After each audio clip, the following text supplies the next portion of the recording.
साथियों नमस्ते। तो आज हम अध्याय 1 के अभ्यास प्रश्न हल करेंगे और हमारा पहला प्रश्न है, नीचे दी गई अभिक्रिया के संबंध में कौन सा कथन असत्य है। यानी हमें यहाँ पर अभिक्रिया दी है और यहाँ 4 कथन दिए हैं। अब इन कथनों में कौन असत्य है वो हमें बताना है। एक बार कथन देखो, शीशा अपचयित हो रहा है, कार्बन डाइऑक्साइड उपचयित हो रहा है, कार्बन उपचयित हो रहा है, लेड ऑक्साइड अपचयित हो रहा है। यानी अगर मुझे इसका उत्तर चाहिए तो मुझे उपचय और अपचय इसकी जानकारी होनी चाहिए। और इंट्रोडक्शन वाली वीडियो में मैंने बताया था कि उपचयन अभिक्रिया क्या होती है, जिसमें ऑक्सीजन की वृद्धि हो, जिसमें ऑक्सीजन जुड़ता हो और हाइड्रोजन निकलती हो, वहाँ क्या होता है, उपचयन होता है। और अपचयन का होता है जिस किसी पदार्थ में ऑक्सीजन निकल जाता है ना, ऑक्सीजन का क्या होता है, ह्रास होता है और हाइड्रोजन में वृद्धि होती है, यानी हाइड्रोजन जुड़ता है, तो वहाँ पर क्या होता है, अपचयन होता है। अब इस अभिक्रिया को देखो, यहाँ पर हमारे पास एक पदार्थ है लेड ऑक्साइड, ठीक है, लेड यानी शीशा होता है, लेड ऑक्साइड, ठीक है। और दूसरा पदार्थ क्या है, कार्बन। अब यहाँ क्या हो रहा है, लेड ऑक्साइड से ऑक्सीजन निकल रही है और ऑक्सीजन निकल रही है ना। इसका मतलब यहाँ पर लेड ऑक्साइड का क्या हो रहा है, ऑक्सीजन का ह्रास हो रहा है, इसका मतलब अपचयन हो रहा है। यहाँ ये क्या हो रहा है, अपचयित हो रहा है, ठीक है, ये अपचयित हो रहा है क्योंकि यहाँ ऑक्सीजन निकल रही है, ठीक है। फिर कार्बन के क्या हो रहा है, आगे देखो, कार्बन में आगे जा रहे ऑक्सीजन जुड़ रहा है, तो ऑक्सीजन यहाँ जुड़ रहा है, इसका मतलब ये उपचयित हो रहा है। क्या हो रहा है, उपचयित हो रहा है, ठीक है। अब ऑप्शन देखो, हमें वो ऑप्शन चाहिए जो गलत हो, है ना, असत्य हो। तो सबसे पहले देखो, शीशा अपचयित हो रहा है। अब यहाँ पर देखो, शीशा मतलब लेड, यहाँ पर अभिकारक में देखो, क्या लेड आपको दिया है, क्या लेड यहाँ है ही नहीं, यहाँ लेड ऑक्साइड है ना। तो इसमें जब लेड है ही नहीं तो वो उपचयन और अपचयित तो क्या होगा, इसका मतलब ये कथन हमारा असत्य है। दूसरा देखो, कार्बन डाइऑक्साइड उपचयित हो रहा है, तो वापस देखो, क्या अभिकारक में आपके पास कार्बन डाइऑक्साइड है, नहीं है, कार्बन है, इसका मतलब ये भी कथन हमारा क्या है, असत्य है। फिर अगला ऑप्शन देखो, कार्बन उपचयित हो रहा है, बिल्कुल अभिकारक में हमारे पास कार्बन है और आगे जाकर इसका क्या हो रहा है, ऑक्सीजन का संयोग हो रहा है, ऑक्सीजन जुड़ रहा है, इसका मतलब यहाँ पर कार्बन क्या हो रहा है, उपचयित हो रहा है, तो ये कथन तो हमारा सत्य हो गया। फिर लेड ऑक्साइड अपचयित हो रहा है क्या, तो लेड ऑक्साइड आपके पास में अभिकारक में है, बिल्कुल है। अब क्या इसमें से ऑक्सीजन हट रहा है, बिल्कुल हट रहा है, ऑक्सीजन हट रहा है यहाँ से, है ना। PbO से ये क्या बन गया, Pb बन गया, यानी यहाँ ऑक्सीजन का ह्रास हुआ, यानी ये क्या हो रहा है, अपचयित हो रहा है। इसका मतलब ये जो नीचे वाले दोनों कथन है वो हमारे सत्य है और ऊपर वाले दोनों कथन असत्य है, और हमें क्या बताना है, असत्य कथन बताना है। इसका मतलब ये जो पहला ऑप्शन है A और B, ठीक है, ये असत्य है, तो यही हमारा उत्तर हो जाएगा इसका आंसर, ठीक है। अब दूसरा प्रश्न देखो, Fe2O3 प्लस 2Al हमें क्या मिलता है, Al2O3 प्लस 2Fe। ऊपर दी गई अभिक्रिया किस प्रकार की है ना, ये कौन सा प्रकार है वो हमें बताना है। तो देखो, हम जानते हैं कि संयोजन अभिक्रिया में क्या होता है, 2 अभिकारक जुड़कर एक उत्पाद बनाते हैं।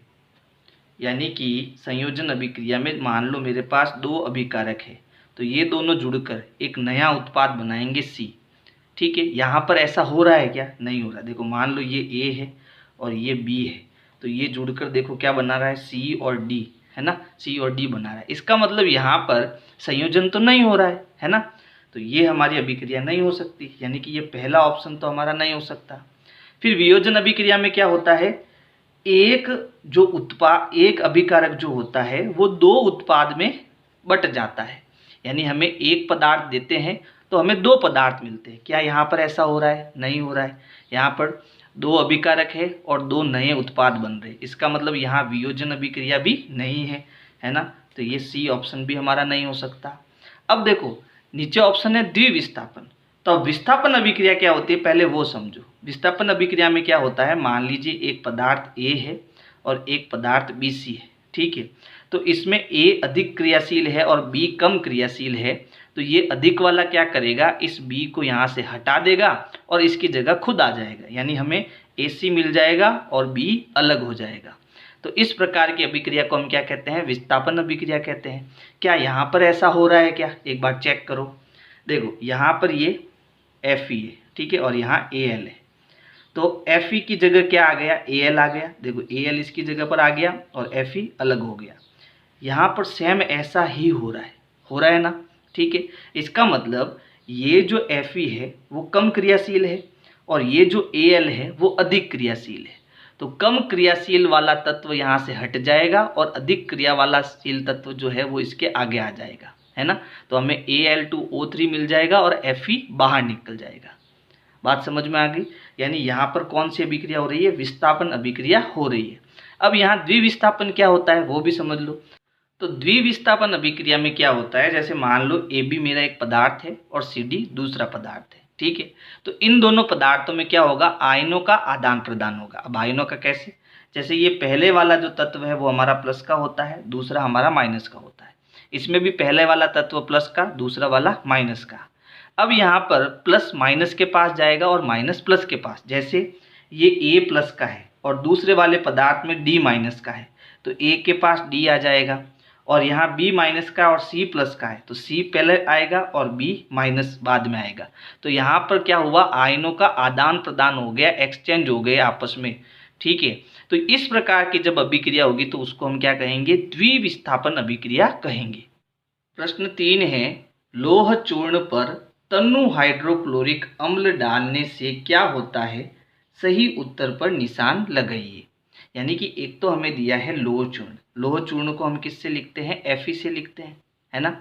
और Fe जो होता है उस पर क्या आयन होता है, +2 आयन होता है। ये क्लास हमने 9 में पढ़ा था, है ना। क्लास 9 में हमने जो है आयनों के बारे में पढ़ा था, ठीक है। तो यहाँ पर ये सारी चीज़ें आप कक्षा 9 में पढ़ चुके हो। यहाँ क्या दिया है, यहाँ तत्व का नाम दिया है और यहाँ पर इसका प्रतीक दिया है। तो ये तत्व के नाम और प्रतीक, ये सारी चीज़ें आपको याद होनी चाहिए, तब तो ये चैप्टर बड़ी आसानी से आप समझ पाओगे और याद भी रख पाओगे। अगर आपको ये सारी चीज़ें याद नहीं हुई तो इस चैप्टर को पढ़ने का कोई फ़ायदा नहीं होगा। इसलिए सबसे पहले क्या करो, इसका स्क्रीनशॉट ले लो और यहाँ पर जितने भी यहाँ आयन के नाम हैं और उसके संकेत हैं वो अपनी कॉपी पर लिख दो और उसका पेज निकाल कर अपने रूम वाली दीवार पर कहीं चिपका दो और रोज़ उसको एक एक चीज़ को याद करो। यानी ये सारी चीज़ें आपको याद हो जानी चाहिए, तब तो बड़ी आसानी से आप सब चीज़ों को याद कर लोगे और समझ भी लोगे, है ना। जैसे यहाँ पर देखो आयन के नाम दे रखे हैं और यहाँ इनके संकेत दे रखे हैं। हम बात कर रहे हैं यहाँ पर आयरन की, है ना, लोह चूर्ण की। और लोह चूर्ण क्या होता है, आयरन होता है। तो देखो यहाँ आयरन जो है, ठीक है, उस पर क्या है, आयन Fe2+ है, Fe2+ है। यहाँ पर Fe3+ भी होता है, ठीक है, Fe3+ भी होता है, लेकिन अभी 2+ यहाँ इस जो अभिक्रिया है इसमें हम 2+ ले रहे हैं, है ना। तो यहाँ हम जानते हैं लोह चूर्ण पर +2 आयन होता है, ठीक है। और तनु हाइड्रोक्लोरिक अम्ल जिसे हम HCl से लिखते हैं, तो HCl में ये जो H होता है वो प्लस का होता है और Cl पर क्या आयन होता है, माइनस का होता है। अब इसकी अभिक्रिया करा के देखो हमें क्या मिलता है। यहाँ पर एक तो हमारे पास क्या है, Fe है, ठीक है, प्लस HCl है, तनु हाइड्रोक्लोरिक अम्ल जिसे हम क्या कहेंगे, HCl। जब इनकी रासायनिक अभिक्रिया होगी तो यहाँ पर जो ये Fe है वो Cl के साथ संयोग करेगा और हाइड्रोजन अलग हो जाएगी। यानी हमें मिलेगा FeCl2 + H2 हमारा क्या हो जाएगा, अलग हो जाएगा। कहने का मतलब ये है क्योंकि हमारे पास Fe के पास कितने आयन है, 2+ के आयन है ना। और Cl के पास क्या है, माइनस का 1 आयन है। तो ये सूत्र कैसे बना वो कक्षा 9 में हम पढ़ चुके हैं कि भाई देखो Fe के पास 2+ आयन है और Cl के पास 1 माइनस का आयन है। तो ये 2 Cl के नीचे चला जाएगा और ये माइनस का 1 जो है वो Fe के नीचे आ जाएगा। तो ये 1 तो हम लिखते हैं नहीं लेकिन 2 को लिखते हैं, इसलिए ये बन जाता है FeCl2, है ना। और हाइड्रोजन जो अलग होती है वो भी हम जानते हैं कि वो हाइड्रोजन H2 के रूप में निकलती है, ठीक है। तो ये बन जाएगा H2, है ना। तो यहाँ हमें कुल मिला के क्या हमें मिल रहा है वो हमें ऑप्शन से देखना है। ए ऑप्शन है हाइड्रोजन गैस एवं आयरन क्लोराइड बनता है। बिल्कुल देखो हाइड्रोजन गैस और आयरन क्लोराइड जिसे हम फेरस क्लोराइड भी बोलते हैं वो क्या हो रहा है, बन रहा है। यानी पहला ऑप्शन हमारा क्या होगा, सही होगा। प्रश्न 4 है, संतुलित रासायनिक समीकरण क्या है, रासायनिक समीकरण को संतुलित करना क्यों आवश्यक है। तो इसका उत्तर है वह समीकरण जिसमें समीकरण के दोनों ओर प्रत्येक तत्व के परमाणुओं की संख्या समान होती है उसे संतुलित रासायनिक समीकरण कहते हैं। यानी परिभाषा हमें क्या कह रही है कि जो भी हम समीकरण ले रहे हैं, ठीक है, तो उस समीकरण के दोनों तरफ, यानी कि ये हमारी क्या हो गई, बायां पक्ष हो गया, और ये हमारा क्या हो गया, दायां पक्ष हो गया। तो बाएं पक्ष को हम क्या बोलते हैं, अभिकारक। क्या बोलते हैं, अभिकारक, ठीक है। और दाएं पक्ष में हमें क्या मिलते हैं, उत्पाद मिलते हैं, ठीक है। तो रासायनिक समीकरण के दोनों तरफ जितने भी तत्व हैं, यहाँ पर अलग अलग तत्व है, एक हाइड्रोजन है और एक क्लोरीन है, तो उनके परमाणुओं की संख्या, यानी अभिकारक के परमाणुओं की संख्या और उत्पाद में उपस्थित तत्वों के परमाणुओं की संख्या क्या होनी चाहिए, समान होनी चाहिए, ठीक है। जैसे यहाँ पर हाइड्रोजन कितने हैं, 2 है, यहाँ पर क्लोरीन कितने हैं, 2 है, और हमें क्या मिला, हमें HCl मिला। तो हाइड्रोजन भी 2 होने चाहिए थे, क्लोरीन भी 2 होने चाहिए थे। तो एक काम करते हैं, हम इनके आगे 2 लिख देते हैं, ठीक है। यानी 2 का गुणा हाइड्रोजन से भी होगा और 2 का गुणा क्लोरीन से भी होगा, ठीक है। तो अब देखो हाइड्रोजन यहाँ पर कितने हैं, 2, यहाँ पर क्लोरीन कितने हैं, 2, यानी अभिकारक में ये दोनों 2-2 है। और उत्पाद में देखो अब हाइड्रोजन कितने हैं, 2, और क्लोरीन कितने हैं, 2। तो यहाँ पर समीकरण के देखो दोनों तरफ, समीकरण के दोनों तरफ अलग अलग तत्वों के परमाणुओं की संख्या क्या है, समान है। इसीलिए इसे हम क्या कहेंगे, संतुलित रासायनिक समीकरण कहेंगे, है ना। अब यहाँ पर क्या था, रासायनिक समीकरण को संतुलित करना क्यों आवश्यक है, अब इसके उत्तर को समझो। द्रव्यमान संरक्षण के नियम को संतुष्ट करने के लिए रासायनिक समीकरण को संतुलित किया जाता है ना। यानी कक्षा 9 में जो है हमने द्रव्यमान संरक्षण का नियम पढ़ा था, और वो नियम क्या था, तो द्रव्यमान संरक्षण का नियम कहता है किसी भी रासायनिक अभिक्रिया में द्रव्यमान को ना तो उत्पन्न किया जा सकता है, ना ही उसको नष्ट किया जा सकता है। अभिकारक में जितना द्रव्यमान है, उत्पाद में हमें उतना ही द्रव्यमान मिलेगा। यानी अभिकारक और उत्पाद का द्रव्यमान हमेशा क्या होता है, बराबर होता है, ठीक है। तो इस द्रव्यमान संरक्षण के नियम को संतुष्ट करने के लिए ही हम जो भी रासायनिक समीकरण लिखते हैं वो हमेशा क्या करके लिखते हैं, संतुलित करके लिखते हैं, ठीक है। ताकि अभिकारक में जितने परमाणु हैं, उत्पाद में भी हमें उतने ही परमाणु मिले। समझ गए ना। अब प्रश्न 5 है, निम्न कथनों को रासायनिक समीकरण के रूप में परिवर्तित कर उन्हें संतुलित कीजिए। तो इसमें ए है, नाइट्रोजन हाइड्रोजन गैस से संयोग करके अमोनिया बनाता है। तो यहाँ पर एक तो है नाइट्रोजन, नाइट्रोजन को हम किससे लिखते हैं, N2 से, ये हमारी गैस है ना। हाइड्रोजन को हम किससे लिखते हैं, H2 से। अब ये दोनों गैस आपस में क्या कर रही है, संयोग, यानी अंदर आएगा प्लस, है ना।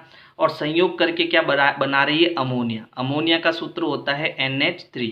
अब आप कहोगे ये फॉर्मूला कैसे बन गया, है ना।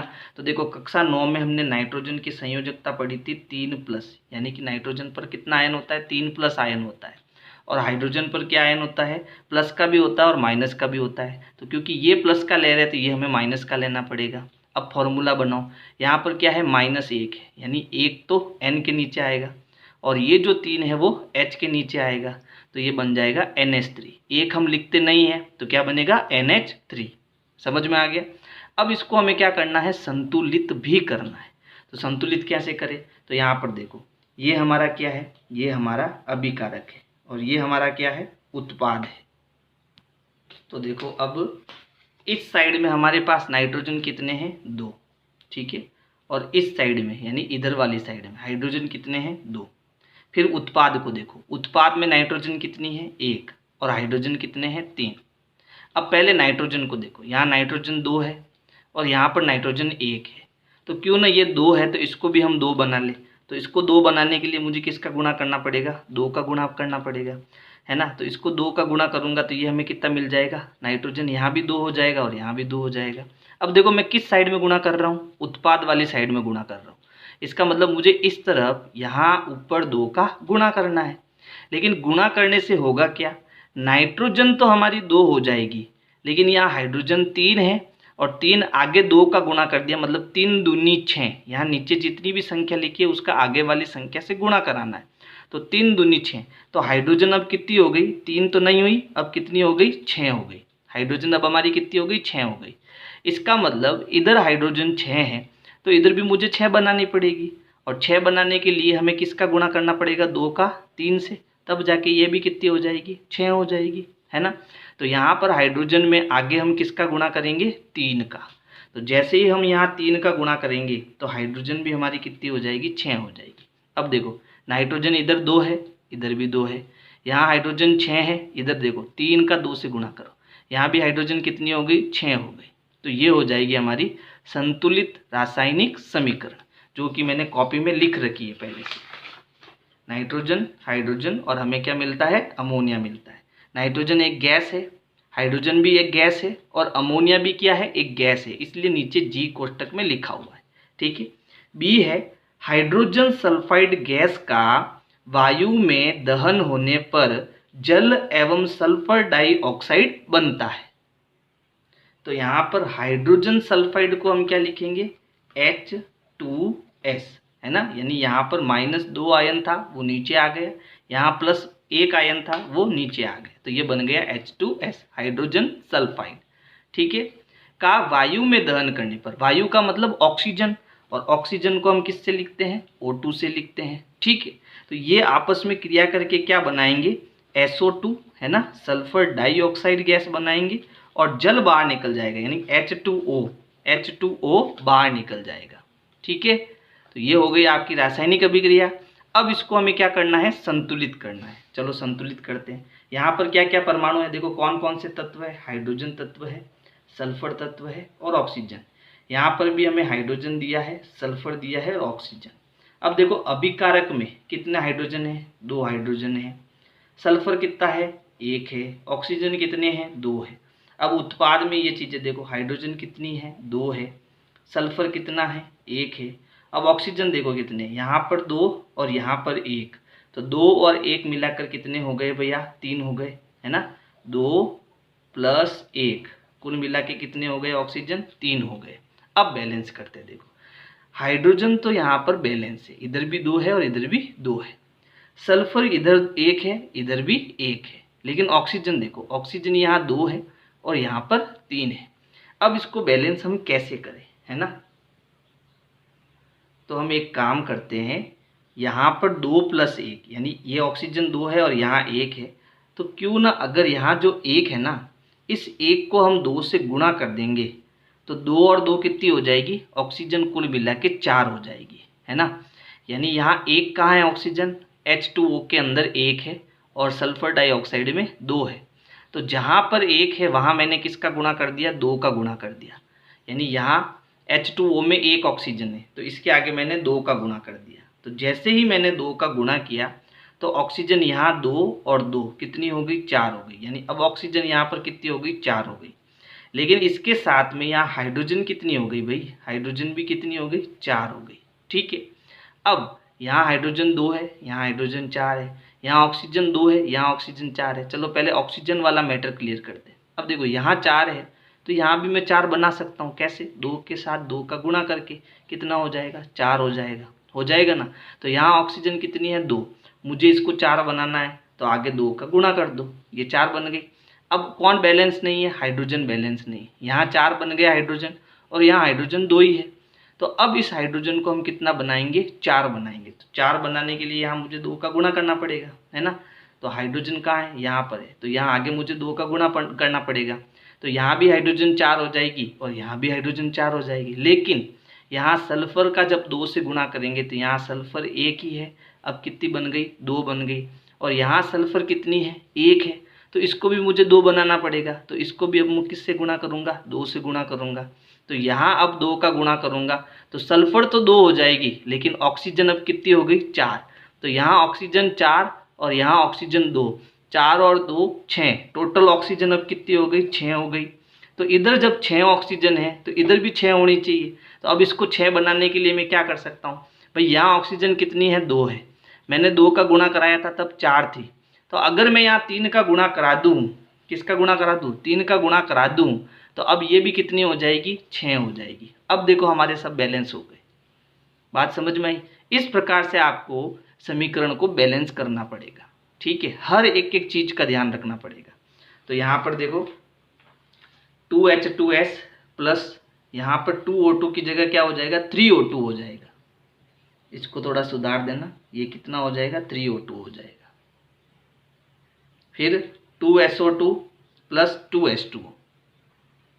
अब देखो सी है एल्यूमिनियम सल्फेट के साथ अभिक्रिया कर बेरियम क्लोराइड, एल्यूमिनियम क्लोराइड एवं बेरियम सल्फेट का अवक्षेप देता है। तो यहाँ पर है एल्यूमिनियम सल्फेट। तो पहले आप एल्यूमिनियम और सल्फेट की संयोजकता देखो। तो देखो एल्यूमिनियम जो होता है ये हो गया एल्यूमिनियम। एल्यूमिनियम की संयोजकता कितनी होती है 3+ होती है। और सल्फेट पर संयोजकता कितनी है, यहाँ सल्फाइट नहीं कहा है, सल्फेट कहा है। तो सल्फेट पर संयोजकता कितनी होती है भाई, तो वो होती है SO4 2- है ना। तो ये 3 SO4 के इधर आएगा और ये 2 जो है वो Al के नीचे आएगा। तो यहाँ पर क्या बनेगा Al2 नीचे आ गया और 3 SO4 के नीचे आएगा। क्योंकि यहाँ पर 4 पहले से नीचे है तो हम क्या करेंगे इसको कोष्टक में लिखेंगे SO4। ठीक है, अब ये जो 3 है वो इसके नीचे आएगा तो ये बनेगा एल्यूमिनियम सल्फेट Al2SO4 का होल थ्राइस। ठीक है, ये इसका सूत्र याद रखना पड़ेगा आपको। तो यहाँ पर बन गया Al2SO4 का होल थ्राइस। ठीक है, फिर इसकी अभिक्रिया किससे करानी है बेरियम क्लोराइड से। तो यहाँ पर बेरियम की 2 संयोजकता होती है तो वो Cl के नीचे आ जाएगा 2, तो ये बन जाएगा BaCl2, है ना। और हमें क्या मिलेगा एल्यूमिनियम क्लोराइड। अब यहाँ जो एल्यूमिनियम है इसकी संयोजकता 3 है तो ये 3 नीचे आएगा तो ये Cl3 बनेगा। तो ये बन जाएगा AlCl3 प्लस बेरियम सल्फेट। तो बेरियम सल्फेट में देखो Ba की जो संयोजकता होती है वो होती है 2+। ठीक है, और SO4 की संयोजकता भी कितनी होती है 2-। ठीक है, तो ये भी 2 है और ये भी 2 है तो 2 से 2 कट गया, क्या बन गया BaSO4। तो ये बन जाएगा बेरियम सल्फेट, है ना, BaSO4। अब इसे हमें क्या करना है संतुलित करना है। तो संतुलित कैसे करेंगे, तो देखो यहाँ एल्यूमिनियम कितने हैं 2 है और यहाँ पर एल्यूमिनियम कितना है 1 है। तो सबसे पहले इसी को 2 बना दो। तो जैसे ही यहाँ पर मैं 2 का गुणा करूँगा तो एल्यूमिनियम तो 2 हो जाएगा लेकिन Cl3 यहाँ पर कितना हो जाएगा 6 हो जाएगा। 3 का 2 से गुणा 6 यानी क्लोरीन 6 हो जाएगी। जबकि यहाँ क्लोरीन कितनी है 2 है तो इसको 6 बनाने के लिए इसके आगे हम किसका गुणा करा देंगे 3 का गुणा करा देंगे। और जैसे ही यहाँ 3 का गुणा कराएंगे तो क्लोरीन तो 6 हो जाएगी लेकिन जो ये Ba है बेरियम है वो कितना हो जाएगा 3 हो जाएगा। अब इसको संतुलित करो तो देखो यहाँ बेरियम 3 है और यहाँ बेरियम कितनी है 1 है ना। तो इसको भी हमें क्या करना पड़ेगा 3 से गुणा करना पड़ेगा। तो बेरियम 3 हो जाएगी, साथ में सल्फेट कितना हो जाएगा ये भी 3 हो जाएगा, है ना। तो यहाँ सल्फेट 3 है, देखो यहाँ पर ऑटोमेटिक सल्फेट कितना है पहले से 3 है तो ये हमारी क्या हो गई बैलेंस हो गई। समझ में आ गया। यानी जब आप किसी एक तत्व को बैलेंस करोगे तो ऑटोमेटिक सारे अपना आप बैलेंस होते जाएंगे, है ना। फिर अगला देखो, अगला है पोटेशियम धातु जल के साथ अभिक्रिया करके पोटेशियम हाइड्रोक्साइड एवं हाइड्रोजन देती है। यानी यहाँ पर पोटेशियम धातु, और पोटेशियम धातु को हम किससे लिखते हैं K से लिखते हैं। ठीक है, इसकी किससे अभिक्रिया करानी है जल से। जैसे ही ये जल से अभिक्रिया करेगा तो हमें मिलेगा पोटेशियम हाइड्रोक्साइड। अब हाइड्रोक्साइड क्या होता है OH-, है ना, और K पर आयन क्या होता है K+। तो ये दोनों आपस में संयोग करेंगे तो ये बना देंगे KOH यानी पोटेशियम हाइड्रोक्साइड। और इसके साथ क्या निकलेगी हाइड्रोजन गैस निकलेगी। अब बैलेंस करो देखो इसको, तो यहाँ पर K1 है, यहाँ भी K1 है ना। यहाँ हाइड्रोजन 2 है लेकिन यहाँ हाइड्रोजन कितनी है 3 है। यहाँ ऑक्सीजन 1 है, यहाँ भी ऑक्सीजन 1 है। अब यहाँ बैलेंस कौन नहीं है, यहाँ पर ये जो हाइड्रोजन है यहाँ पर तो 2 है लेकिन यहाँ हाइड्रोजन देखो 1 और 2 ये जुड़कर कितनी हो गई 3 हो गई, ये बैलेंस नहीं है। तो पहले हमें इसको बैलेंस करना पड़ेगा। तो इसको बैलेंस करने के लिए जहाँ पर 1 है वहाँ पर 2 का गुणा कर दो। तो यहाँ पर 1 हाइड्रोजन किस में है इसमें है तो इसको 2 से गुणा करो। तो जैसे ही इसको मैं 2 से गुणा करूँगा तो यहाँ हाइड्रोजन 2 और यहाँ हाइड्रोजन 2, हाइड्रोजन कितनी हो गई 4 हो गई। तो यहाँ भी हाइड्रोजन मुझे 4 करनी पड़ेगी तो यहाँ हाइड्रोजन के आगे 2 का गुणा कर दो तो 2 और 2 कितनी हो गई 4। लेकिन ऑक्सीजन यहाँ कितनी हो जाएगी 2 हो जाएगी। अब देखो यहाँ ऑक्सीजन ऑटोमेटिक 2 हो चुकी है, पहले से हो चुकी है ना। अब देखो यहाँ पर पोटेशियम 2 है और यहाँ पोटेशियम 1 है तो इसके आगे भी मुझे 2 का गुणा करना पड़ेगा। अब देखो K2 है हाइड्रोजन 4 है, हाइड्रोजन 2 और 2 4 हो गया। ऑक्सीजन 2 है, ऑक्सीजन 2 है, सब बैलेंस हो गए, ऑटोमेटिक बैलेंस हो जाएगा। एक को बैलेंस करो, सारा ऑटोमेटिक बैलेंस हो जाएगा। ठीक है। प्रश्न 6 है, निम्न रासायनिक समीकरणों को संतुलित कीजिए। यानी रासायनिक समीकरण हमें दे रखी है, मैंने यहाँ पहले से उत्तर दिया है, लेकिन ये समझो कैसे बैलेंस होगा। तो यहाँ पर है HNO3। ठीक है। तो यहाँ पर पहले हाइड्रोजन के कितने परमाणु है वो देख लो। तो यहाँ हाइड्रोजन देखो 1, और ये कोष्टक के बाहर 2 है, इसका मतलब ऑक्सीजन भी 2 है और हाइड्रोजन भी 2 है। तो 1 और 2, 1 और 2 ये आपस में जुड़ के कितनी हो गई, 3 हो गई। फिर नाइट्रोजन देखो, 1 केवल 1 है ना, नाइट्रोजन 1 है। फिर ऑक्सीजन देखो, तो ऑक्सीजन यहाँ 3 है और यहाँ 2 है, तो 3 और 2 जुड़कर कितनी हो गई, 5 हो गई।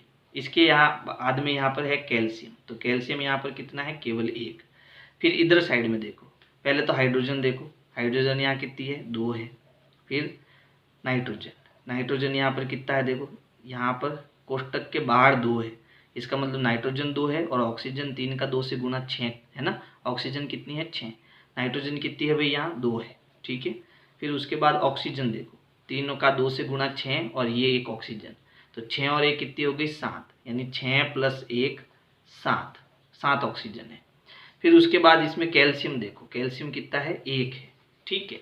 अब सबसे पहले जो बैलेंस नहीं है उसी को बैलेंस करते हैं। देखो हाइड्रोजन यहाँ 3 है और यहाँ हाइड्रोजन 2 है, तो यहाँ पर इसको पहले हमें बैलेंस करना पड़ेगा। तो 1 और 2 फिर 3 है ना। तो हम एक काम करते हैं, जहाँ 1 है वहाँ 2 का गुणा कर देते हैं। ठीक है। तो ये 2 और 2 कितनी हो जाएगी, 4 हो जाएगी। तो यहाँ पर हाइड्रोजन 1 है, आगे 2 का गुणा कर दो, तो ये हाइड्रोजन 2 और ये हाइड्रोजन 2 कितनी हो गई, 4। लेकिन यहाँ 2 का गुणा करने से नाइट्रोजन कितनी हो जाएगी, 2 हो जाएगी, और ऑक्सीजन कितनी हो जाएगी, 6, 6 और 2 8 हो जाएगी। तो पहले नाइट्रोजन को चेंज करो, नाइट्रोजन यहाँ कितनी हो गई भाई, अब नाइट्रोजन यहाँ 2 हो गई, और ऑक्सीजन 3 दूनी 6 और ये 2 8, यानी ऑक्सीजन यहाँ पर कितनी हो गई, 8 हो गई। ठीक है। अब पहले नाइट्रोजन देखो, नाइट्रोजन तो ऑलरेडी बैलेंस हो रखी है, तो इसे हमें नहीं छेड़ना।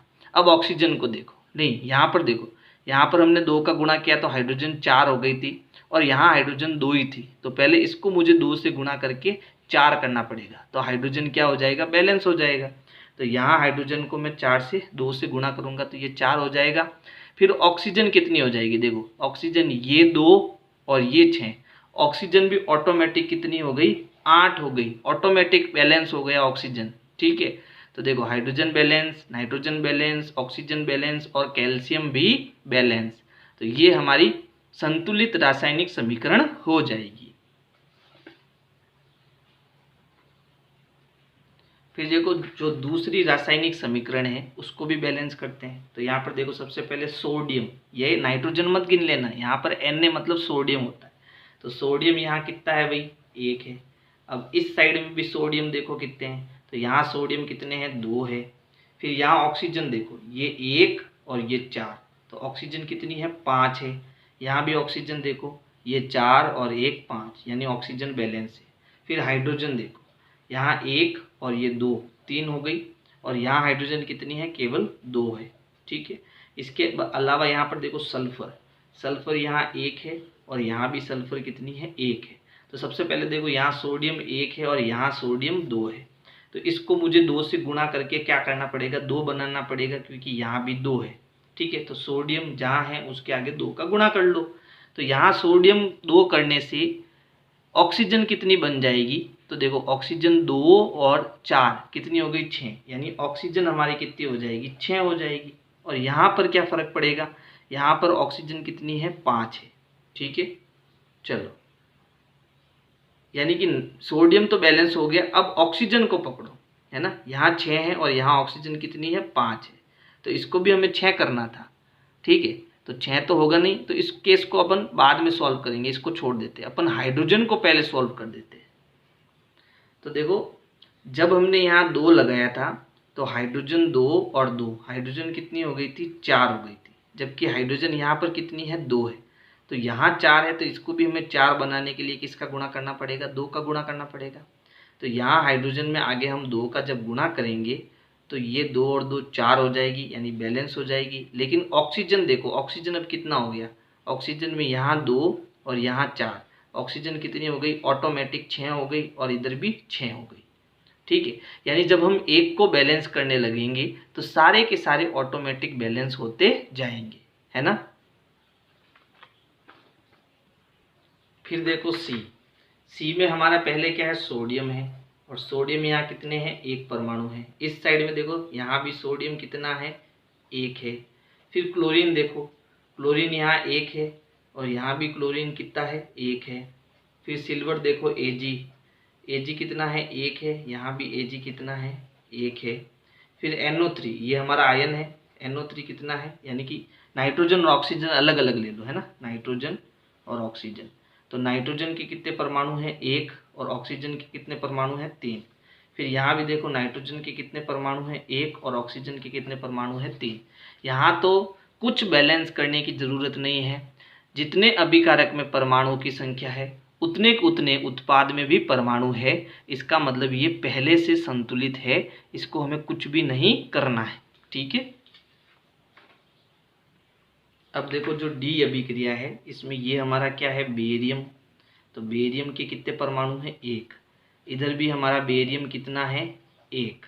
फिर क्लोरीन, तो देखो क्लोरीन के यहाँ 2 परमाणु हैं और यहाँ पर ये पहले से बैलेंस कर दिया मैंने, क्लोरीन कितना है, यहाँ भी एक है। ठीक है, फिर इसके बाद हाइड्रोजन देखो, तो हाइड्रोजन यहाँ 2 है और यहाँ पर हाइड्रोजन कितना है, एक है। ठीक है, फिर यहाँ सल्फर देखो, तो यहाँ सल्फर एक है और यहाँ भी सल्फर एक है। फिर ऑक्सीजन यहाँ 4 है और यहाँ भी ऑक्सीजन 4 है। ठीक है, तो अब जो बैलेंस नहीं है वो कौन है, वो है यहाँ पर एक तो क्लोरीन और एक हाइड्रोजन। तो पहले क्लोरीन को बैलेंस कर देते हैं। देखो यहाँ Cl 2 है, यहाँ Cl 1 है, इस तरफ हम 2 का गुणा कर देंगे तो इस तरफ हमारी Cl 1 है। तो यहाँ आगे जब हम 2 का गुणा करेंगे तो Cl भी 2 हो जाएगी और हाइड्रोजन भी 2 हो जाएगा। तो इस तरफ हमारा हाइड्रोजन भी कितना हो गया, 2, और यहाँ हाइड्रोजन कितना है, 2। तो अब ये हमारी पूरी क्या हो गई है, बैलेंस हो गई है ना। अब देखो प्रश्न 7 है, निम्न अभिक्रियाओं के लिए संतुलित रासायनिक समीकरण लिखिए। तो हमें दिया है कैल्शियम हाइड्रोक्साइड, कैल्शियम क्या होता है, Ca, और हाइड्रोक्साइड क्या होता है, OH। तो ये बन जाएगा CaOH का whole twice plus carbon dioxide यानी CO2। क्रिया करेंगे तो क्या होगा, कैल्शियम कार्बोनेट जिसका सूत्र है CaCO3 प्लस जल, यानी हमें क्या मिलेगा, H2O मिलेगा। ठीक है, अब इसे हमें क्या करना है, संतुलित। तो संतुलित करते हैं। देखो कैल्शियम 1 है, यहाँ भी कैल्शियम 1 है, ऑक्सीजन यहाँ 2 है ना, और 2 यहाँ है, तो 2 और 2 ऑक्सीजन कितनी हो गई, 4 ऑक्सीजन हो गई। ठीक है, और यहाँ देखो ऑक्सीजन 3 और 1 4, ऑक्सीजन यहाँ पे कितनी हो गई, 4 हो गई। फिर यहाँ कार्बन 1 है, यहाँ पर भी कार्बन 1 है। ठीक है, और ऑक्सीजन हमने देख लिया, यानी ये बैलेंस है ना, यहाँ पर सभी परमाणुओं की संख्या समान है, तो ये पहले से क्या है, बैलेंस है। फिर देखो बी है जिंक, जिंक को हम लिखते हैं Zn से। सिल्वर नाइट्रेट यानी AgNO3 silver nitrate. Zinc nitrate यानी ZnNO3 का whole twice plus Ag, silver यानी Ag। ठीक है, संतुलित करते हैं। चलो तो संतुलन के लिए देखो यहाँ पर ये Zn 1 है, यहाँ भी Zn 1 है, Ag 1 है, यहाँ भी Ag 1 है, नाइट्रोजन 1 है, नाइट्रोजन 1 है। लेकिन यहाँ ऑक्सीजन 3 है, देखो ऑक्सीजन यहाँ 3 है और यहाँ पर ऑक्सीजन 3 दूनी 6 है ना। नाइट्रोजन भी यहाँ पर कितना है, देखो नाइट्रोजन भी यहाँ पर 1 है और यहाँ नाइट्रोजन कितने हैं, 2 है। ठीक है, तो पहले हम नाइट्रोजन को ही बैलेंस कर देते हैं, बाकी ऑटोमेटिक बैलेंस हो जाएगा। यहाँ 1 है और यहाँ 2 है, तो यहाँ पर हम 2 का गुणा करा देते हैं। तो यहाँ जहाँ नाइट्रोजन है इसके आगे 2 का गुणा करा दो, तो देखो नाइट्रोजन तो यहाँ कितनी हो गई, 2 हो गई, है ना। ऑक्सीजन कितनी हो गई, यहाँ 6 हो गई, और यहाँ ऑक्सीजन पहले से 6 है, लेकिन Ag भी कितना हो गया, 2 हो गया। तो यहाँ भी Ag 2 करने के लिए हम यहाँ 2 का गुणा कर देंगे। ठीक है, ये हो गया आपका संतुलन। फिर देखो सी है एल्यूमिनियम, एल्यूमिनियम मतलब Al प्लस कॉपर क्लोराइड यानी CuCl2, क्या बनेगा, एल्यूमिनियम क्लोराइड यानी AlCl3 प्लस कॉपर यानी कि Cu। अब चलो इसको बैलेंस करते हैं। तो देखो इस तरफ हमारा एल्यूमिनियम कितना है, 1 है ना, और इधर भी एल्यूमिनियम कितना है, 1। फिर यहाँ Cu देखो, Cu कितने, कॉपर 1 है और यहाँ पर कॉपर कितना है, 1 है, यहाँ भी कॉपर 1 है। ठीक है, यहाँ पर क्लोरीन देखो, यहाँ Cl 2 है और यहाँ पर Cl कितना है 3 है, ठीक है। तो पहले इसी को बैलेंस करते हैं। तो देखो यहाँ 3 है और यहाँ 2 है, ठीक है, और कोई टुकड़ों में भी नहीं है, ऐसा नहीं है कि 3 + 1 2 + 1 हो या 1 + 2 हो। तो अब हम क्या करेंगे, ये 2 है और ये 3 है, तो दोनों को सम बनाएंगे, है ना, यह सम है और ये विषम है। तो दोनों को सम बनाने के लिए यहाँ तो हम 3 का गुणा कर देते तो ये बन जाएगा 3 दूनी 6, और यहाँ 2 का गुणा कर देते तो ये बन जाएगा 3 दूनी 6, यानी दोनों क्या हो जाएंगे, क्लोरीन यहाँ पर समान हो जाएंगे। तो जहाँ 2 है उसके साथ 3 का गुणा करेंगे, तो यहाँ पर देखो इस साइड में क्लोरीन का किससे गुणा करना है, 3 से। तो यहाँ क्लोरीन 2 है तो इसका तो 3 से गुणा कर दो। यहाँ क्लोरीन 3 है तो यहाँ किसका गुणा कर दो, 2 का। यहाँ 3 है तो यहाँ किसका गुणा कर दो, 2 का। अब देखो बाकी के बैलेंस है या नहीं। तो यहाँ देखो CU अब कितना हो गया, 3 हो गया, ठीक है। क्लोरीन कितना हो गया, 6 हो गया, क्लोरीन यहाँ 6 हो गया। अब यहाँ एल्यूमिनियम कितना हो गया, 2 हो गया, ठीक है। तो इस साइड में भी 2 हमें करना पड़ेगा, यानी यहाँ 2 का गुणा करा देते हैं, तो ये भी चलो 2 हो गया। फिर Cl यहाँ कितना हो गया, 6, तो यहाँ भी 6 हो गया। फिर यहाँ देखो Cu केवल 1 है और यहाँ पर Cu कितने हैं, 3 है। इसका मतलब इधर भी मुझे 3 का गुणा कराना पड़ेगा, तो यहाँ भी Cu 3 और यहाँ भी Cu 3 हो जाएगा। कॉपर दोनों साइड में 3 3 हो जाएगा। तो ये हो गया हमारा बैलेंस। फिर डी देखो, बेरियम क्लोराइड यानी BaCl2, पोटेशियम सल्फेट यानी K2SO4, फिर बेरियम सल्फेट यानी BaSO4 और पोटेशियम क्लोराइड यानी KCl। बैलेंस करना है तो देखो बेरियम यहाँ 2 है, यहाँ भी 2 है, Cl2 है, यहाँ Cl 1 है, तो इसको बैलेंस कर दो, इसके आगे 2 लगा दो, तो क्लोरीन यहाँ 2 हो जाएगी। लेकिन यहाँ पोटेशियम 2 हो गए और यहाँ पोटेशियम पहले से 2 है ना, पोटेशियम पहले से 2 है, ठीक है। शायद आपको दिखाई नहीं दिया होगा, देखो BaCl2 यानी यहाँ Ba 1 है, यहाँ भी Ba 1 है। Cl यहाँ 2 है जबकि Cl यहाँ 1 ही था, तो मैंने इसके आगे 2 का गुणा करा दिया। तो क्लोरीन तो हमारा बैलेंस हो गया, लेकिन यहाँ पोटेशियम कितना हो गया, 2 हो गया। तो यहाँ पोटेशियम पहले से 2 है, यानी ये बैलेंस हो गया। सल्फर 1 है, यहाँ भी 1 है। ऑक्सीजन 4 है, यहाँ भी ऑक्सीजन 4 है, यानी ये हमारी बैलेंस हो गई, ठीक है। अब देखो प्रश्न 8। तो प्रश्न 8 है, निम्न को संतुलित रासायनिक समीकरण में लिखिए एवं प्रत्येक अभिक्रिया का प्रकार भी बताइए, यानी संतुलित करके हमें प्रकार भी बताना है। तो यहाँ पर देखो A है पोटेशियम ब्रोमाइड यानी KBr प्लस बेरियम आयोडाइड यानी Ba आयोडाइड I2 प्लस क्या मिलता है हमें, पोटेशियम आयोडाइड यानी Ki मिलता है और बेरियम ब्रोमाइड यानी BaBr2 मिलता है, ठीक है। तो अब देखो यहाँ पर इसको हम बैलेंस करते हैं। तो बैलेंस करने के लिए यहाँ पर देखो पोटेशियम कितने हैं, 1 है, और यहाँ पोटेशियम, ये बैलेंस मत करो इसको पहले, पोटेशियम यहाँ भी कितना है, 1 है।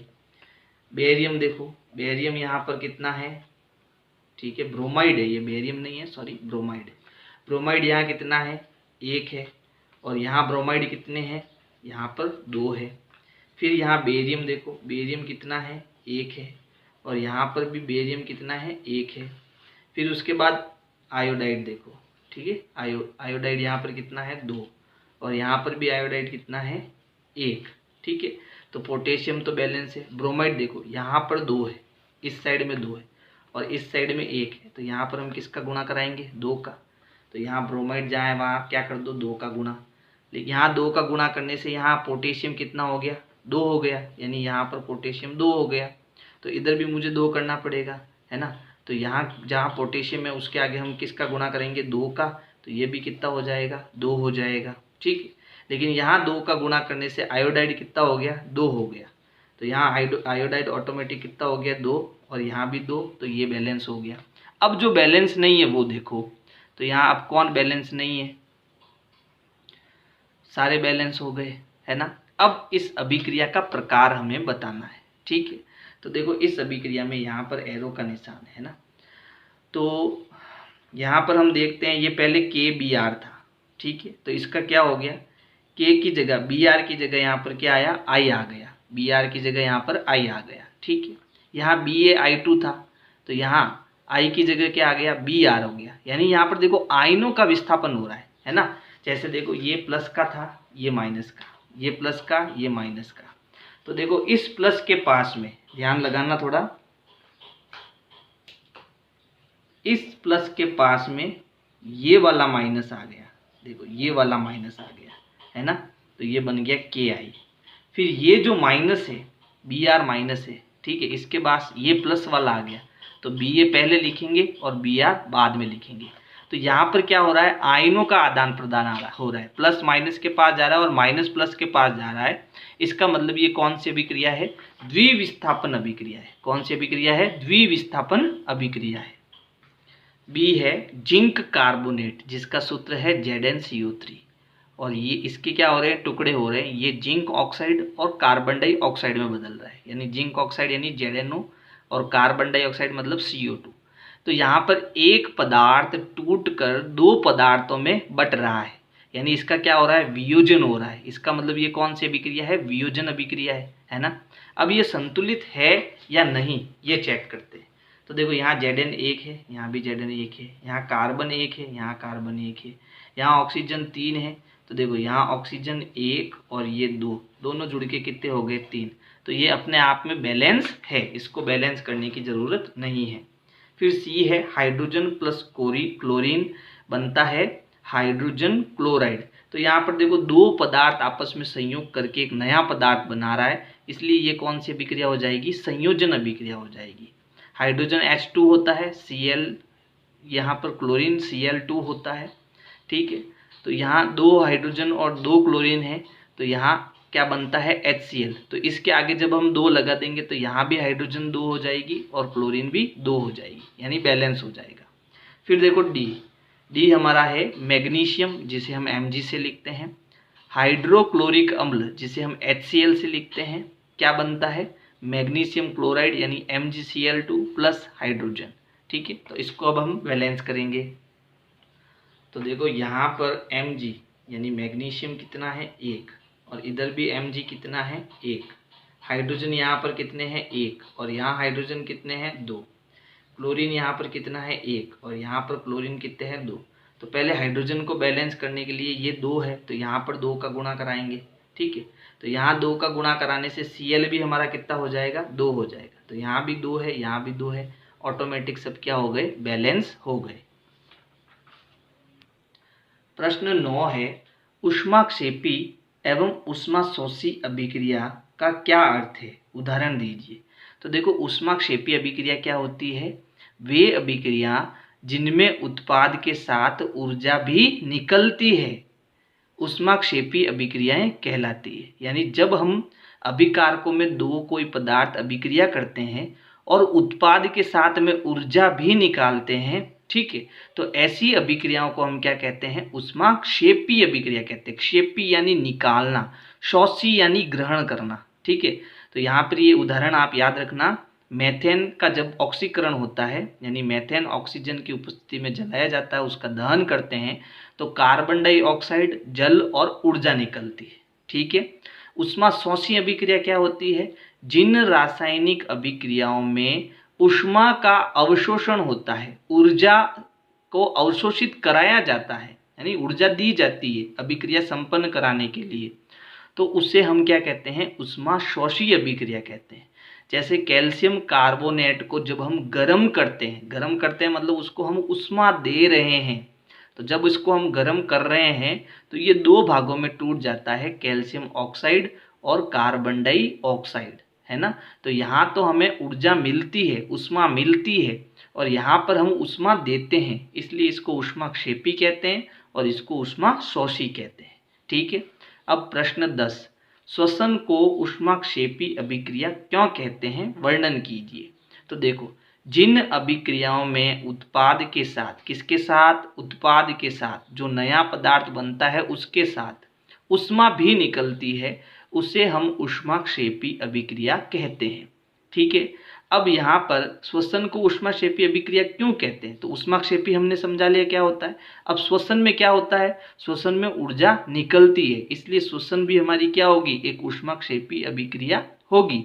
यानी कि श्वसन प्रक्रिया में, यानी जब हम श्वास लेते हैं तो उस प्रक्रिया में क्या होता है, श्वसन प्रक्रिया में भी कोशिका में उपस्थित ग्लूकोज ऑक्सीजन से क्रिया करके ऊर्जा प्रदान करता है। यानी क्या होता है, हमारा शरीर जो है वो किससे मिलकर बना है, कोशिका से मिलकर बना है ना, छोटी छोटी कोशिकाओं से मिलकर बना है।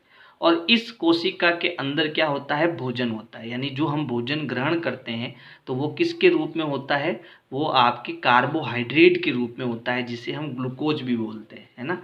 तो इस कोशिका के अंदर भोजन यानी कि क्या होता है, ग्लूकोज होता है। और ग्लूकोज का फॉर्मूला क्या है, C6H12O6। ठीक है। तो जब ये आदमी के अंदर क्या है, कोशिका, और कोशिका के अंदर क्या है, ग्लूकोज। तो जब ये आदमी श्वास लेगा, है ना, तो श्वास लेगा तो इस ग्लूकोज को क्या मिलेगी, ऑक्सीजन मिलेगी। ठीक है। तो ये ग्लूकोज ऑक्सीजन से क्रिया करके क्या बनाएगा, तो ये बनाएगा आपके कार्बन डाइऑक्साइड, जल और ऊर्जा। यानी कि ये ऑक्सीजन से क्रिया करके एक तो बनाएगा कार्बन डाइऑक्साइड। तो ये कार्बन डाइऑक्साइड जब हम श्वास लेंगे तो हम ऑक्सीजन ग्रहण करेंगे, और जब हम श्वास छोड़ेंगे तो कार्बन डाइऑक्साइड निकल जाएगी, है ना। तो ये कार्बन डाइऑक्साइड यहाँ से निकलती है ना। प्लस क्या बनेगा, जल, जो हमारे शरीर के लिए, जो हमारे शरीर द्वारा अवशोषित कर लिया जाएगा, और क्या निकलेगी, ऊर्जा निकलेगी। ठीक है। अब क्योंकि इसमें ऊर्जा निकलती है इसीलिए हम इसको क्या कहते हैं, ऊष्माक्षेपी अभिक्रिया कहते हैं। ठीक है। तो इसका पूरा उत्तर क्या होगा, जिन अभिक्रियाओं में उत्पाद के साथ ऊष्मा निकलती है उन्हें ऊष्माक्षेपी अभिक्रिया कहते हैं। श्वसन प्रक्रिया में भी कोशिका में उपस्थित ग्लूकोज ऑक्सीजन से क्रिया करके ऊर्जा प्रदान करती है। ठीक है। और नीचे क्या लिखनी है, हमें अभिक्रिया लिखनी है, वो भी संतुलित। प्रश्न 11 है, वियोजन अभिक्रिया को संयोजन अभिक्रिया के विपरीत क्यों कहा जाता है, इन अभिक्रियाओं के लिए समीकरण लिखिए। तो देखो, संयोजन अभिक्रिया में क्या होता है, दो अभिकारक जुड़कर एक उत्पाद बनाते हैं, जबकि वियोजन में क्या होता है, एक उत्पाद टूटकर दो अभिकारक या दो से ज्यादा अभिकारक बनाता है। तो दोनों क्या है, एक दूसरे के विपरीत है ना। तो क्या लिखना है हमें, वियोजन अभिक्रिया में एकल अभिकारक टूटकर दो या दो से अधिक उत्पाद बनाता है, जबकि संयोजन अभिक्रिया में दो या दो से अधिक अभिकारक मिलकर एकल उत्पाद बनाते हैं। यानी ये एक दूसरे के उल्टे होते हैं, विपरीत होते हैं, है ना। अब वियोजन अभिक्रिया में देखो, ये एक अभिकारक है ना, और हम जब इसको हम ऊष्मा देंगे तो ये दो उत्पाद में टूट जाएगा। लेकिन संयोजन में क्या होता है, दो अलग अलग पदार्थ जुड़ते हैं और एक उत्पाद बनाते हैं, है ना। देखो, अगर मेरे वीडियोज आपको पसंद आ रहे हैं तो लाइक करते रहना और अपने दोस्तों को शेयर भी करते रहना, है ना। इससे क्या होगा, इससे मुझे मोटिवेशन मिलेगा, मैं और ज़्यादा वीडियो आपके लिए बनाऊंगा, है ना। तो लाइक तो कर ही देना। प्रश्न 12 है, उन वियोजन अभिक्रियाओं के एक एक उदाहरण लिखिए जिनमें ऊष्मा, प्रकाश, विद्युत के रूप में ऊर्जा प्रदान की जाती है। तो देखो, हम जानते हैं कि जो वियोजन अभिक्रिया है वो 3 प्रकार की होता है। वियोजन अभिक्रिया कितने प्रकार की होती है, 3 प्रकार की। ठीक है। एक तो ऊष्मा देकर हम वियोजन करते हैं, एक हम प्रकाश देकर भी किसी पदार्थ का वियोजन करते हैं, और एक जो है हम विद्युत देकर भी क्या करते हैं, पदार्थ को दो भागों में बांटते हैं, यानी उनका वियोजन करते हैं। और ये वियोजन अभिक्रिया जो है, मैंने जो इंट्रोडक्शन वाली वीडियो बनाई थी उसमें पूरा डिटेल से इसको समझाया है। ठीक है। लेकिन अब इसमें हमें उत्तर क्या लिखना है, तो इसमें केवल एक एक के हमें उदाहरण लिखने हैं, यानी प्रकार और उदाहरण। जैसे ऊष्मीय वियोजन क्या होता है, तो कैल्शियम कार्बोनेट को जब हम ऊष्मा देते हैं तो वो कैल्शियम ऑक्साइड और कार्बन डाइऑक्साइड में टूट जाता है। तो ये ऊष्मा के कारण इसका क्या हो गया, वियोजन हो गया। फिर है प्रकाशीय वियोजन। तो क्या होता है, सिल्वर क्लोराइड को जब हम प्रकाश की उपस्थिति में रखते हैं ना, केवल प्रकाश जब उसके ऊपर पड़ता है तो वो सिल्वर और क्लोराइड दो टुकड़ों में टूट जाता है। अब इसका वियोजन प्रकाश से हुआ तो इसको हम प्रकाशीय वियोजन कहेंगे। फिर है विद्युत वियोजन, यानी जब पानी के अंदर हम करंट प्रवाहित करते हैं, विद्युत प्रवाहित करते हैं, तो ये भी हाइड्रोजन और ऑक्सीजन दो भागों में टूट जाता है, इसलिए इसे हम विद्युत वियोजन कहेंगे। ठीक है। प्रश्न 13 है, विस्थापन एवं द्विविस्थापन अभिक्रिया में क्या अंतर है, इन अभिक्रियाओं के समीकरण लिखिए। तो देखो, विस्थापन अभिक्रिया में क्या होता है, विस्थापन अभिक्रिया में अधिक क्रियाशील तत्व कम क्रियाशील क्रियाशील तत्व को उसके यौगिक से विस्थापित कर देता है। जैसे यहाँ देखो, यहाँ लोह चूर्ण है और यहाँ CuSO4 यानी कॉपर सल्फेट का विलयन है। तो जब इस लोहे की कील में ये विलयन डालेंगे या फिर ये लोहे की कील इस विलयन में डालेंगे, ठीक है, तो क्या होगा, ये अधिक क्रियाशील है और ये कम क्रियाशील है। तो ये कॉपर को हटा देगा और इसकी जगह पर ये खुद आ जाएगा। तो देखो यहाँ पर Fe के साथ SO4 आ जाएगा और कॉपर अलग हो जाएगी, ठीक है। तो कम क्रियाशील तत्व को अधिक क्रियाशील तत्व हटा देता है, इसी को हम क्या कहते हैं, विस्थापन अभिक्रिया कहते हैं। लेकिन द्विविस्थापन में क्या होगा, द्विविस्थापन अभिक्रिया में अभिकारकों के बीच आयनों के आदान प्रदान से नए उत्पाद बनते हैं, जो कि मैं आपको पहले भी समझा चुका हूँ, है ना। तो यहाँ फिर से समझा देता हूँ। देखो, जैसे देखो इस अभिक्रिया में ये जो पोटेशियम है इसे हम प्लस लेंगे, इसको माइनस, इसको प्लस, इसको माइनस, ठीक है। तो ये प्लस का किसके साथ जुड़ेगा, माइनस के साथ, तो बना देगा Ki, है ना। और ये प्लस का इस माइनस के साथ जुड़ेगा तो ये बनेगा BaBr2। तो यहाँ क्या हुआ, आयनों का आदान प्रदान हुआ, इसीलिए इसको हम द्विविस्थापन अभिक्रिया कहते हैं। आप चाहो तो इनको सूत्रों के माध्यम से भी याद रख सकते हो, है ना। ये सूत्र भी मैं बता चुका हूँ। प्रश्न 14 है, सिल्वर के शोधन में सिल्वर नाइट्रेट के विलयन से सिल्वर प्राप्त करने के लिए कॉपर धातु द्वारा विस्थापन किया जाता है, इसकी अभिक्रिया लिखिए। तो यहाँ पर क्या लिया, सिल्वर, सिल्वर का मतलब होता है Ag, है ना। अब सिल्वर के शोधन में, इसका मतलब क्या हुआ, मतलब हमें सिल्वर को प्राप्त करना है, केवल हमें Ag निकालना है, ठीक है। अब ये सिल्वर हम कैसे निकालेंगे, सिल्वर नाइट्रेट के विलयन से, और सिल्वर नाइट्रेट का विलयन क्या होता है, AgNO3। तो इस AgNO3 को हम किससे अभिक्रिया कराएंगे, कॉपर से। AgNO3 की कॉपर से जब हम अभिक्रिया कराएंगे, है ना, तो हमें क्या मिलेगा, हमें कॉपर NO3 का होल ट्वाइस मिलेगा, यानी कॉपर नाइट्रेट मिलेगा, और ये Ag जो है वो अलग हो जाएगी। तो यहाँ पर क्या हुआ, यहाँ पर विस्थापन अभिक्रिया हुई, ये कम क्रियाशील है और ये यहाँ पर अधिक क्रियाशील है और ये कम क्रियाशील है। तो ये कम क्रियाशील वाला हट जाएगा और इसकी जगह पर क्या आ जाएगा, CO आ जाएगा। इसी को हम सिल्वर का शोधन कहते हैं, ठीक है। फिर 15वां प्रश्न है, अवक्षेप अभिक्रिया से आप क्या समझते हैं। तो जिस अभिक्रिया में अविलेय अवक्षेप का निर्माण होता है उसे हम अवक्षेप अभिक्रिया कहते हैं। यानी दो पदार्थों को आपस में मिलाते हैं और जो नया उत्पाद बनता है उसमें कोई ठोस पदार्थ हमें मिलता है जो अविलेय हो, है ना। अविलेय ठोस पदार्थ अगर हमें मिलता है तो उसी को हम क्या कहेंगे, अवक्षेप अभिक्रिया कहेंगे, ठीक है।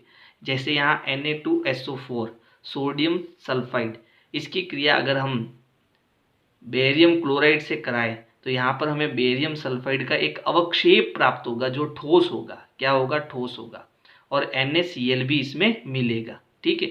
ये सारी रासायनिक अभिक्रियाएं आप अपने विद्यालय में आपके शिक्षक के साथ कर सकते हो, और अवक्षेप क्या होता है ये आपको प्रैक्टिकली वहाँ पर बता सकते हैं, है ना। फिर देखो प्रश्न संख्या 16, प्रश्न है, ऑक्सीजन के योग या ह्रास के आधार पर निम्न पदों की व्याख्या कीजिए और प्रत्येक के लिए 2 उदाहरण दीजिए। अब हमें उपचयन और अपचयन की परिभाषा को समझाना है। तो देखो ये मैं पहले भी बता चुका हूँ कि उपचयन क्या होता है, जब अभिक्रिया में ऑक्सीजन की वृद्धि होती है, क्योंकि यहाँ ऑक्सीजन के बारे में ही बताना है ना। तो ऑक्सीजन जब जुड़ता है तो हम कहेंगे वहाँ उपचयन हो रहा है। और अपचयन में क्या होता है, जब अभिक्रिया में ऑक्सीजन का ह्रास होता है, यानी जहाँ ऑक्सीजन निकल जाती है। तो देखो यहाँ पर कार्बन और ऑक्सीजन आपस में जुड़कर क्या बनाते हैं, CO2। तो ये यहाँ पर कार्बन के साथ ऑक्सीजन का संयोग हुआ है, तो कार्बन का यहाँ पर क्या हुआ है, उपचयन हुआ है ना। जिस पदार्थ के साथ ऑक्सीजन जुड़ता है उस पदार्थ का उपचयन होता है, यानी उपचयित होता है वो। फिर यहाँ देखो कॉपर के साथ ऑक्सीजन जुड़ गए तो यहाँ कॉपर का क्या हुआ, उपचयन हुआ, यानी उपचयित हो गया कॉपर। फिर अपचयन में ऑक्सीजन निकलता है, तो यहाँ देखो कार्बन डाइऑक्साइड हाइड्रोजन से क्रिया करके कार्बन मोनोऑक्साइड और जल बनाता है। तो यहाँ से देखो एक ऑक्सीजन निकल गई है, इसमें से एक ऑक्सीजन निकल गई है ना। तो यहाँ ऑक्सीजन का ह्रास हुआ, यानी यहाँ कार्बन डाइऑक्साइड अपचयित हो रहा है। फिर यहाँ देखो कॉपर ऑक्साइड, यहाँ पर ऑक्सीजन निकल रही है ना, तो यहाँ भी क्या हुआ, ऑक्सीजन निकल रहा है, इसका मतलब इस कॉपर ऑक्साइड का अपचयन हुआ है। क्या हुआ है, अपचयन हुआ है। ठीक है, अब देखो प्रश्न 17, एक भूरे रंग का चमकदार तत्व X को वायु की उपस्थिति में गर्म करने पर वह काले रंग का हो जाता है। इस तत्व X एवं उस काले रंग के यौगिक का नाम बताइए। तो देखो हम जानते हैं कि जब तांबे को, ठीक है, किसको, तांबे को, अब तांबा हमारा यहाँ पर क्या हो गया, X हो गया। ठीक है, तो जब इस तांबे को हम खुले में छोड़ते हैं तो ये क्या करता है, वायु के साथ क्रिया करता है। कौन, तांबा। तांबे को हम क्या बोलते हैं, कॉपर। तो कॉपर ऑक्सीजन से क्रिया करके क्या बनाता है, CuO यानी कॉपर ऑक्साइड बनाता है। और ये कॉपर ऑक्साइड क्या करता है, इस कॉपर के ऊपर परत पर काला रंग चढ़ा देता है। ठीक है, यानी ये काली परत चढ़ा देता है। तो यहाँ पर देखो क्या हो रहा है, कॉपर के साथ ऑक्सीजन संयोग करके कॉपर ऑक्साइड बनाता है, यानी ये काले रंग का यौगिक बनाता है। ठीक है, तो यहाँ X हमारा क्या है, कॉपर है, और काले रंग का पदार्थ क्या है, कॉपर ऑक्साइड है ना, कॉपर ऑक्साइड। ठीक है, प्रश्न 18 है, लोहे की वस्तुओं को हम पेंट क्यों करते हैं। तो देखो हम जानते हैं कि जब लोहे को हम खुले में रखते हैं, ठीक है, जैसे मान लो ये हमारा लोहा है, ठीक है, और इसको जब हम खुले में रखेंगे तो ऑक्सीजन यानी नमी या फिर आर्द्रता इसके साथ क्या करेगी, संयोग करेगी, और क्या हो जाएगा, लोहे पर जंग लग जाएगा। क्या लग जाएगा, लोहे पर जंग लग जाएगा। और ये जंग कैसा होता है, भूरे कलर का होता है, जो लोहे को क्या कर देता है, खराब कर देता है। तो लोहे की क्वालिटी को खराब करना क्या कहलाता है, संक्षारण कहलाता है। लोहे को कमजोर करना क्या कहलाता है, संक्षारण कहलाता है। ठीक है, तो इससे बचाने के लिए, लोहे को संक्षारित होने से बचाने के लिए हम लोहे के ऊपर क्या करते हैं, पेंट चढ़ा देते हैं, उसकी ऊपर वाली परत पर कलर कर देते हैं, पेंट कर देते हैं, जिससे ऑक्सीजन सीधे उसके संपर्क में नहीं आती है। ठीक है, तो यहाँ पर उत्तर क्या लिखना है, पेंट करने से लोहे के पदार्थ का ऊपरी भाग छुप जाता है, वह वायु के साथ सीधे संपर्क में नहीं आता है, जिसके कारण उसमें जंग नहीं लगता है। अर्थात लोहे की वस्तुओं को संक्षारण से बचाने के लिए हम उस पर पेंट करते हैं। ये इसका उत्तर हो जाएगा। 19वां प्रश्न है, तेल एवं वसा युक्त खाद्य पदार्थों को नाइट्रोजन से प्रभावित क्यों किया जाता है। तो इसको भी समझो। तो देखो यहाँ पर हमें क्या कह रहा है, तेल और वसा युक्त, है ना, तेल और वसा युक्त खाद्य पदार्थ। तो ऐसा पदार्थ कौन सा हो सकता है, जैसे आप जो चिप्स खाते हो, है ना, चिप्स, आलू की चिप्स हो या कोई भी चिप्स हो, जो चिप्स खाते हो, इसके अंदर क्या होता है, तेल होता है ना, इसके अंदर क्या होता है, तेल होता है। अगर इस चिप्स को हम खुले में छोड़ देंगे, ठीक है, तो ये क्या करेगी, ऑक्सीजन से क्रिया करेगी, और ऑक्सीजन से जब निरंतर ये क्रिया करेगी तो एक समय ऐसा आएगा कि इसमें से गंध आने लगेगी, बदबू आने लगेगी, यानी कि ये क्या हो जाएगी, खराब हो जाएगी।